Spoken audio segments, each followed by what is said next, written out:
Hey there, Coach Patrick here from Endurance Nation, back with another Coach video podcast session. And today, with Ironman Lake Placid looming, I want to talk to you a little bit about traveling to your next race. Lake Placid is a local race to me. It's only 5 hours away, although, I have to admit, I think Ironman Lake Placid is 5 hours from pretty much anywhere, at least. But that said, getting to a race is the event that nobody talks about. You focused on training, you've got bikes, you've got carbon widgets, you've got nutrition, you've got lodging, you've got all this sort of stuff coming together in one place, and it's a lot like planning a family reunion without ever being on the place of your reunion. You have this idea of how things are going to work. You spend a lot of time, invitations, you've purchased food, you've given out directions, but then all these pieces have to show up in one place and then come together perfectly for it to work. It's kind of like mailing directions to a bunch of different people and hoping they all show up and do the same thing on the same day. And we all know that if I pulled all of you right now watching this together and had you guys come together and give you a set of instructions right here in this room, you would have differences of opinion about how to handle things. So doing it logistically on race weekend and race week, phenomenally hard. So part of the reason why I'm doing this video, it's part public service announcement and part heads up. That traveling to your race is one of those things that I can go very well or I can go very poorly. And how that traveling period goes directly reflects on your attitude, your stress levels, and therefore will impact your race. So a couple of key things to think about during your travel week to your big race. Number one, training during this week really doesn't matter. Okay, you might think that Tuesday run of 30 minutes in zone whatever really matters, but at the end of the day, it doesn't. I want you to stay loose. I want you to rest up. Race day matters. What you do in the last 3-4 days doesn't really matter. And if skipping your workout means you get to do other important things like shop for food, check into a hotel, do something special for your spouse or significant other who showed up, spend some time with your kids or with that random relative who showed up, or I have no idea what it might be. That is far more valuable to the overall holistic experience of your race week than doing that 30-minute run, which actually costs like an hour because you got to change and unpack and whatever. Okay, so number one, settle down. Understand that fitness is secondary to logistics in this week. Okay. Number two, you have to make sure you have all of your equipment. It's worthwhile starting this process long before you actually get into the car to drive to your race or to the airport or whatever. That is, you want to have a checklist where you go through all the stuff that you're going to need to bring with you for all sorts of flavors of weather. And all the equipment you'll need in terms of nutrition, backup, spares, tools, etc. Whatever you think you might need, you want to get that to the destination and you want to ensure it's going to be there, whether you bring it yourself or you're going to ship it some kind of certified form of mail to make sure that it's on site when you need it. Okay, super duper important. Don't want to forget that. Number three, the actual traveling itself. You actually want to have all that itinerary checked out, printed, everything labeled, laminated. Be that, type A, slightly anal retentive person who has everything written down.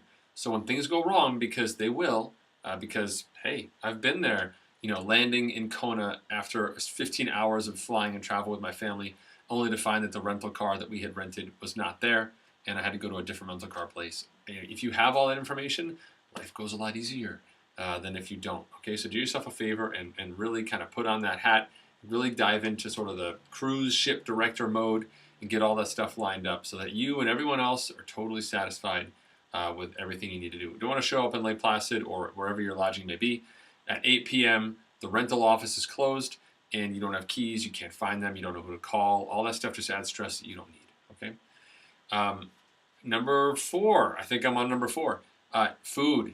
Okay, take care of food during this week. We don't want to overeat during this week. We want to be mindful of that. But we also don't want to undereat. And it's easy to undereat if you're on a plane when all they do is serve you peanuts if you're flying less than 17 hours, which is essentially some form of torture for triathletes.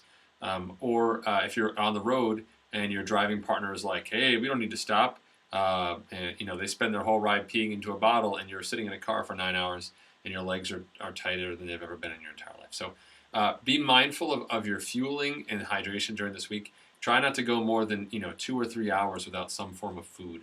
Lots of lean meats, good fruits, etc. You should have to cut out the fiber, etc. with 3 days to go roughly. That's a different conversation around nutrition. But in general, plan ahead, pack all the little Ziploc bags with your snacks, and stay hydrated. Be very, very smart about that food piece. Okay. Number 5, what do you want to do when you get on the ground? You want to have a list of the things you want to accomplish. And the most important after getting, lodging squared away, etc., is putting together your equipment and making sure that it's all there, like you thought it was going to be, and then it works. Because if those two things occur, you have to fix those immediately. The longer you wait, a race is going to happen no matter what you do. The longer you wait, the more expensive and the more costly in terms of time and energy and attention and stress that becomes in terms of fixing it later. Like if you find out your bike is broken on Saturday morning, 2 hours before check-in and 3 hours before a bike shop opens, you're in a tough spot. If you find out on Wednesday, a lot easier to fix. Okay, so check out all that equipment. Number 6, carve out time to relax. Like this is an event where odds are you're traveling with family or you're hanging out with friends. A whole part of this element of this event is enjoying it. And a lot of times people get so caught up in the race that they can't step back and actually enjoy the experience. Thank the people who've supported them, encourage other folks. I think a lot of times when race weekend comes, people turn inwards and they become very introverted. They don't talk to other people. And I think you miss out on a lot of the race experience. You've got all day on race day to be introverted and anal and grumpy and whatever. But, the other days, enjoy it, live it up. It's not too often that all of your people, all these triathlon people get together and hang out. It would be a real shame for you to miss it because you had your head down. You were so geeked out about your race, okay? That's just a super important karma-like thing. Finally, if you do have the chance to work out, you want to focus on some of the recon workouts. Swim at the swim start time. Bike the critical sections of the course. Maybe even take the bike out for a spin on the run course. Just kind of, in full race kit, get out there and see what, your effort looks like on that hill with your race setup, etc. So you kind of have some calibration going on before the race. Everyone sort of has an idea of where their fitness is at, but then they have a reality check on race day. And if we can put 1 or 2 sessions in between that, that leaving home and racing on race day where you get a chance to learn, all the better, okay?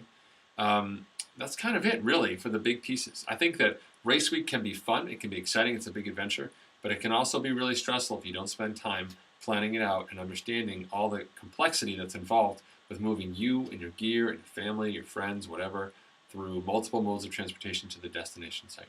Give yourself plenty of time. Settle down. Don't get stressed out about anything. It's all going to work out in time, okay? And know that whatever's happening to you, something worse has happened to someone else. If you're on the team, Endurance Nation, you've probably got 20 to 60 other people who are doing the race with you. Just reach out and text us, text me, text Coach Rich, and we'll fix whatever that problem is to the best of our ability. All right? Thanks so much for tuning in. This is Coach Patrick from Endurance Nation, the world's largest, fastest online triathlon team, where we like to say, you work hard, you get smart, you go fast. Hope to see you guys perhaps at Lake Placid or perhaps at another race, or maybe even online if you decide to create a trial with us and join the team. All right. Thanks again, folks. See you.